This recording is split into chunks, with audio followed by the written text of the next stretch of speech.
should we move on to Xbox predictions? Sure. Yeah, I'm good with that. So my Xbox predictions, this has changed throughout the week because there was the announcement that from Bloomberg reporting that, oh yeah, Starfield definitely is 2022. It's definitely not going to be 2021. And I kind of believe it, unfortunately. Yeah, so I mean, I was saying 2022 for a while. I thought it was going to be February, but I actually think that's going to be their holiday game now. I think that's going to be the November 2022 game to really push the Xbox Series X towards the end of next year, which makes sense because they probably got Halo coming this year. But please continue. Yes, exactly. So I think we're going to have a teaser trailer, like a proper teaser, not just a satellite that's floating in space. Released holiday 2022. I think that as well. I think that Forza Motorsport reboot, I think we're going to get blown away in terms of the visuals from that. I think that's going to be pushing the boundaries of what the Xbox is it X is the best one? Yeah. Series X, yeah. Series X. What that can do, and it's going to be like crazy visuals and ray tracing all over the shop, and everyone's just going to get blinded by how realistic these cars look going around the tracks. With the racing games usually have like the best showcases, like in terms of presentation, like just how they look, because they've sort of figured out the engines for that sort of system, and like getting real-time reflections on the cars and the poly counts and all that sort of stuff. Like it really shines in racing games for some reason. I'm not really quite sure, but it's always been the case. But, yeah, that's a good prediction. So I think people are going to go away remembering those as one of the big takeaways. And then I think we're going to get this is quite a big, crazy prediction for some people. I think we're going to get good, better Halo gameplay trailer. I think it's going to look good. We're going to get some, I think that's what I predict. So it's not going to be claymation. They're going to be really focusing specifically on the Brute's facial expressions, and we're going to have some really dynamic facial expressions. Like there's going to be like a hammer or something going into their face, and then the face is going to distort, and it's going to basically like shatter everyone's saliva coming out and stuff. Yeah, and it's going to go over Master Chief's helmet and have to wipe it off. It's going to be so visceral. And I think you're right, and I think the reason why you're right is because it sort of has to at this point. Like, I think Xbox are just like, we need this to be good because it's probably their only game coming out at the end of this year. So they need to, they need a hit basically. But and I think that's going to be the holiday this year. And those are my only Xbox predictions that's worth talking about, in my opinion. I think they're going to be the big ones. Yeah. But unless I've missed stuff off, and you can talk about stuff that I've missed, I'm going, I forgot about that. It's good. Well, what about? I mean, when was the last time you played Halo? Like, are you a Halo fan? Would you consider yourself a fan? Are you excited about Halo Infinite? Or I am a Halo fan, and I'm excited. I'm apprehensive though that I'm going to love it as much as I loved 1, 2, and 3. And ODST I did play, and it was good. It was fine. I was happy about it. It got my Halo fix. Yeah.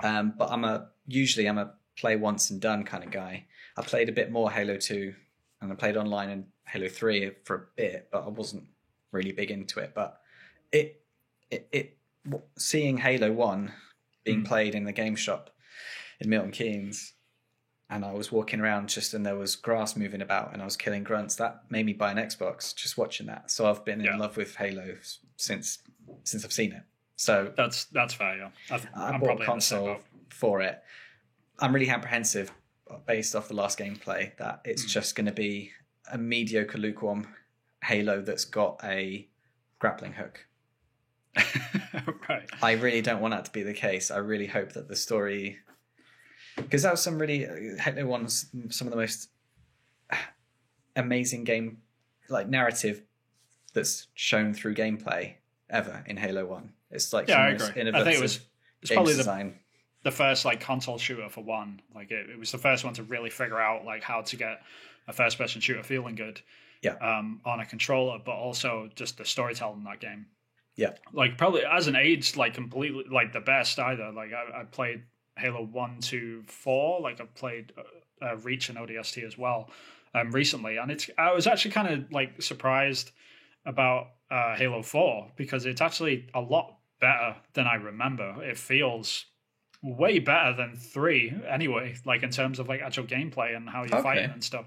and the weapons and how you move and all this sort of stuff. I was actually, I kind of feel bad for how much crap I gave that game in the past. So I was like, yeah, it's nowhere near as good as Halo 3 and stuff, and it's actually not that bad. Like, it's actually a decent game. Yeah. It aged a lot better than the others. I think we're just getting older, and like the shine is it's just losing that shine from when we first sort of started playing it, maybe. I think so. Or I'm much more critical as I'm older, and the bar is so much higher. Could be a combination of all those things. So I would say you should replay Halo 4 just by itself and just see like if your sort of thoughts on that game compared to Halo, because I haven't played Halo 5. I heard that it got absolutely trashed and like a lot of people hated it.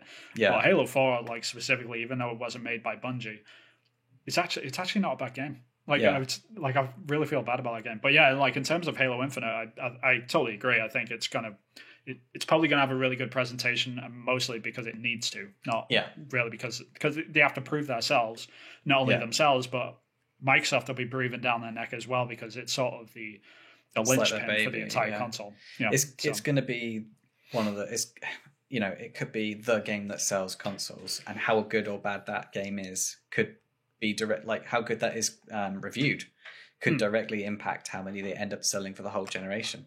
Yeah, I mean, there's a lot of people out there that are sort of gloom and doom about it, and they say, like, if Halo Infinite fails and the Xbox Series X fails, I don't agree with that. I don't think it's going to be that bad. Like, even if the game got a 7 out of 10... The Game Pass is already enough to get some Game Pass consoles. is the system seller for Xbox right now, and I think people need to take a step back and realize that, like, Halo isn't the end-all, be-all. No. I'm looking forward to Infinite. I think it's probably going to be fine. It's probably going to play well. I think it's going to have enough different in it. They've had a long time to work on it, and there's a lot of talent over there. So I can only expect good things, and I hope it's going to be great. I hope so. Yeah, I'm looking forward to it, but I'm just apprehensive. I'm just like, please do a good job. That's fair. Yeah, that's fair. All right. So yeah, those are my Xbox predictions. We're not really sticking to the format, are we, Vin? No, not really. But we're keeping it. At least we tried. Concise. We tried. Yeah, it's concise. Yes. But, yeah, it's all good. But yeah, for me, Xbox. List-wise, so we've got Xbox Live Gold dies. That's my first bullet point. They kill it. It's gone. Wow. Yeah, I think they're going to kill Xbox Live Gold, and they're just going to make it Xbox Game Pass. And if you subscribe to Game Pass for the same price as what you do for Gold, then you opt in for all of the games, and you get what was the Live system, which is the online multiplayer. All of that's included. So you can look at it one way or the other. You can say, okay, the Gold is absorbing Game Pass, or Game Pass is absorbing Gold. But either way, people are going to be paying $10 a month or whatever it is to get Xbox Live Gold and Game Pass, and they're just going to combine into each other. There's no point in having these two systems separate anymore, and I think they're going to combine them. That's my first big prediction.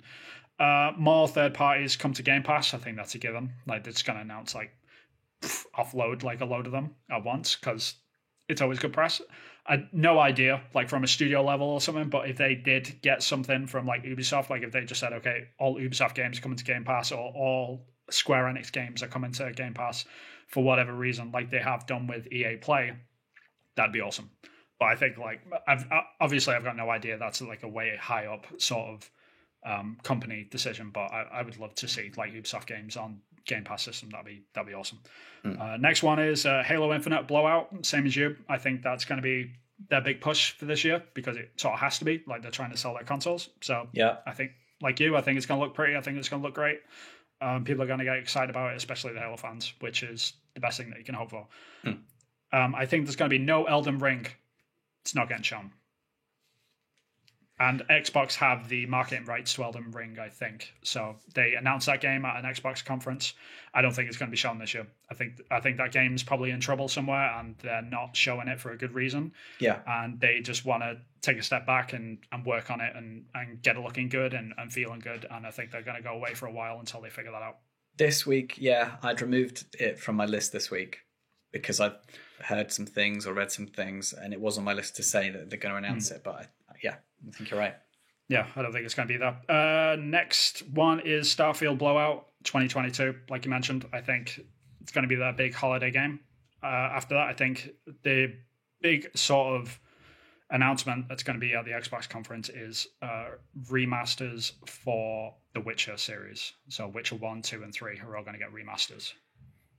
That'll be a good one. Then Will it? Yeah, will it? And then the last prediction is that Gen Design, which is formerly Team Eco, the people that work on The Last Guardian, Shadow Colossus, and Eco, obviously. I think they're going to announce a new game at the Xbox conference, which is going to be a big get because they are now published by Unreal, which I think they're still a bit pally with Microsoft over Apple for obvious reasons of late. So I think that would be a good get for them. But yeah. So do you think that's going to be an exclusive to Xbox then? No, I think it's going to be PC. I think it's going to be announced. Yeah, I think they're going to get marketing rights to announce it, which happens a lot, like Elden Ring. So Elden Ring will not announce or have any market material like exclusively on the PlayStation platform because you can buy like marketing rights to announce it at your show or whatever. So it'll be, I think it's just going to get shown at the Microsoft, but it's going to be multi-platform. They're my predictions. Yeah. Okay. I like that. That's some good predictions. I would love a new IP from the people that did Colossus and Last Guardian. The Last Guardian. I think that'd be awesome. It's about time, isn't it? They've been working on something for a few years now. Yeah, Last Guardian was 2016 it came out, so it's been 5 years now. So it's time. Yeah. And do you reckon I would go one further and I'd say they might do some up-res versions of their old games on the new consoles? I don't think, because I think PlayStation own the other 3 games, and they've already remade the Shadow of the Colossus. Obviously, that came out by Bluepoint a couple of years ago, which is phenomenal. Like everyone should play that game; it's amazing. But I would love, I would trade in my Xbox tomorrow if I could get an Eco remake or a remaster. Please, I would seriously. So yeah, I would take that, please. Yeah. Wow, that's saying something.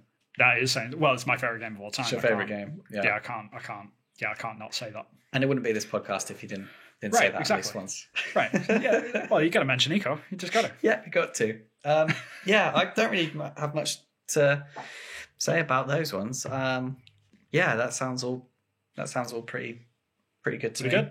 Yeah, I'm looking forward to it. Like the more again, just like every time I hear your stuff, I'm just like, I can't wait for next month. And we see it. Saying that, I think next this E3 is probably going to be one of the best we've seen in a while because there was a lot of people holding back last year because they needed to wait for the new consoles. Yeah, and I think like the year before that they were holding back even more. So I think now is the time. Like, here are all our cards. Like, we're trying to show you. We're trying to sell these boxes. We're trying to sell you Game Pass. Now is the time. And we're going to see there'll be some teams that are really good at keeping secrets and announcing stuff. And I can't wait for that. So indeed. Yeah. I can't wait to be surprised by stuff that I hadn't even thought of. Yeah. So, yeah, looking forward to that.